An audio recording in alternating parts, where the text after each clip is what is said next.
ஏன் நடிகர்களுக்கு அரசியல் தெரியாதா? பிரச்சாரத்துக்கு வர்றது சொன்னது சினிமாக்கார நாட்டு ஆளக்கூடாது. சினிமா ஸ்டார் மட்டும் இல்ல, எதிர்கால அரசியல் தலைவரும் கூட. மக்களை, விஜய் அவர்களோட ஜனநாயகன் திரைப்படம் ரிலீஸ் ஆகுதோ என்னமோ தெரியலங்க. ஆனா ரீசெண்ட் டைம்ல என்னென்னமெல்லாம் விஜய் அவர்களை சுத்தி நடக்குதோ அதையெல்லாம் வச்சு ஒரு படம் பண்ணிடுறாங்க. ரீசெண்டாக வெளியான 2 ட்ரெய்லரை பார்க்கும்போது இது அது இல்லை அப்படிங்கிற மாதிரி தான் நம்மளுக்கு நினைக்க தோணுது. ஒரு ட்ரெய்லரை பார்க்கும்போது விஜய் அவர்களோட வாழ்க்கை வரலாறே எடுத்து வச்சிருக்காங்களோ அப்படிங்கிற மாதிரி இருக்குது. இன்னொரு ட்ரெய்லரை பார்க்கும்போது கரூர் சம்பவத்தை மையம் வச்சு இந்த திரைப்படத்தை எடுத்துருக்காங்களோ அப்படிங்கிற மாதிரி இருக்குது. அதில் ஒரு படம் TN26, இன்னொரு படம் பார்த்தீங்கன்னா TVK அப்படிங்கிற ஒரு திரைப்படம். இந்த 2 திரைப்படமும் எதை சொல்ல வருது அப்படிங்கிறத டீட்டெயிலாக பார்க்கலாமாங்க. ஃபர்ஸ்ட் TN2026ங்க. 2026 அப்படிங்கிறதா விஜய் அவர்கள்கிட்ட ரீசெண்ட் டைமில் அதிகமாக கேட்கப்பட்ட கேள்வி. திரைப்படத்தை எடுத்தவர் தம்பி ராமையாவோட சன் உமாபதி, அதாவது அர்ஜுன் அவர்களோட மாப்பிள்ளை அப்படின்னு சொல்லலாம். கட்டி அவர்கள் தான் இந்த திரைப்படத்தில் ஹீரோவாக நடிச்சிருக்காரு. இந்த திரைப்படத்தோட ட்ரெய்லர்லாம் பார்க்கும்போது இது எங்கேயோ பார்த்த மாதிரியே இருக்குல்ல அப்படிங்கிற மாதிரி தான் எல்லாத்துக்குமே தோணுச்சு. ஒரு பெரிய சர்ச்சைக்கும் உள்ளாச்சு. படக்குழு தரப்புலேருந்து என்ன சொல்கிறாங்கன்னு கேட்டிங்கன்னா, இது விஜய் அவர்கள் பற்றின கதை கிடையாது, ஆனால் இது வந்து வேற மாதிரி ஒரு நூலில் இருக்குது அப்படிங்கிற மாதிரி சொல்கிறாங்க. ஆனால் இந்த ட்ரெய்லர் பார்த்தவங்க எல்லாருமே இல்லை நீங்கள் என்ன தான் சொன்னாலும் இதுக்குள்ளே நிறைய விஷயங்கள் இருக்குது, பார்க்கும்போது எங்களுக்கே பச்சையாக தெரியுதப்பா அப்படிங்கிற மாதிரி நிறைய பேர் நிறைய விஷயங்களை ஷேர் பண்ணிட்டு இருக்காங்க. இல்லை நிறைய குறியீடுகள் எல்லாம் இருக்குது, நீங்கள் இவங்களை தான் மென்ஷன் பண்ணி சொல்கிறீங்க அப்படிங்கிறத முதல் கொண்டு டீட்டெயில் பண்ணிட்டு வந்துட்டு இருக்கிறாங்க.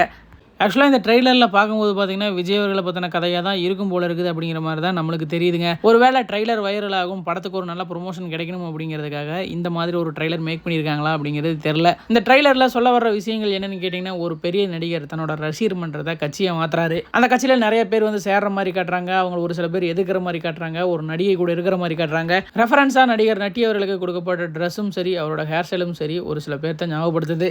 ஒரு சில பேர்னு சொல்கிறத விட டைரெக்டாகவே விஜய் அவர்கள் பற்றினு சொல்லிடலாங்க. ஏன் அப்படி சொல்கிறேன்னு கேட்டிங்கன்னா, ரீசெண்ட் டைமாக அவர் சுற்றி என்னென்னலாம் நடந்துச்சோ அதை தான் இந்த ட்ரெய்லரில் நம்ம பார்த்த மாதிரி இருக்குது. ட்ரெய்லரை பார்த்து இதுதான் கதை அப்படின்னு முடிவும் பண்ண முடியாது, யாரையும் மிஸ்யூஸும் பண்ண வேண்டாம். படம் வந்து ஏப்ரல் 10 ரிலீஸ் ஆகுது. எல்லாருமே தேட்டரில் போய் மறக்காமல் மிஸ் பண்ணாமல் பாருங்கள். ஒரு ஆக்டர் டைரக்டராக மாறிக்கிறாரு, நல்ல கதையாக இருந்தால் மறக்காமல் அவருக்கும் சப்போர்ட் பண்ணுங்கள். அடுத்தது நம்ம பார்க்க போகிற படம் பார்த்தீங்கன்னா தீவினை கண்டி, அதாவது TVK அப்படின்னு ஷார்ட் ஃபார்மில் சொல்கிறாங்க. நேற்று இந்த படத்தோட டீசர் பார்த்தீங்கன்னா ட்விட்டரில் ரிலீஸ் ஆயிருந்துச்சு, நானும் பார்த்தேங்க.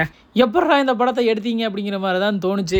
இந்த ட்ரெய்லரில் சொல்ல வர விஷயங்கள் என்னன்னு கேட்டிங்கன்னா, ஒரு பெரிய நடிகர் அரசியல் கட்சி ஆரம்பிக்கிறாரு. அரசியல் கட்சி ஆரம்பித்து மக்களை சந்திக்க வர்றாரு. அங்கே வந்து ஒரு சில பிரச்சனையை உண்டு பண்ணணும் அப்படின்னு நினைக்கிறாங்க. அதுவும் எந்த ஏரியாவில் அப்படின்னு கேட்டிங்கன்னா அரூருங்க. கரூர் மாதிரியே இருக்குது இல்லை, கரூர் நடந்த மாதிரியே இந்த அரூர் அப்படிங்கிற இடத்துல பார்த்தீங்கன்னா கூட நெரிசலில் நிறைய பேர் உயிரிழக்கிற மாதிரி காட்டுறாங்க. நடிகரோட பிரச்சாரத்தை கெடுக்கிறதுக்கும் அதை சுற்றி என்னென்னலாம் நடக்குது அப்படிங்கிறத இந்த ட்ரெய்லரில் காட்டின மாதிரியே இருக்குது. இந்த ட்ரெய்லரில் சொன்ன விஷயங்களும் இதுவாகவே தான் இருக்குது. ஆனால் இவங்களும் வைரலுக்காக ட்ரெய்லர் இந்த மாதிரி மேக் பண்ணி உள்ள கதை வேறு மாதிரி இருக்குமா அப்படிங்கிறது சத்தியமாக தெரியல. இதில் ஜனநாயகன் திரைப்படத்தோட கச்சேரி சாங்கெல்லாம் இடையில வருதுங்க. இந்த படத்தில் ஓரளவுக்கு டைரெக்டாக இதை தான் சொல்ல வர்றாங்களோ அப்படிங்கிற மாதிரி தான் ட்ரெய்லர் பார்க்கும்போது தோணுது.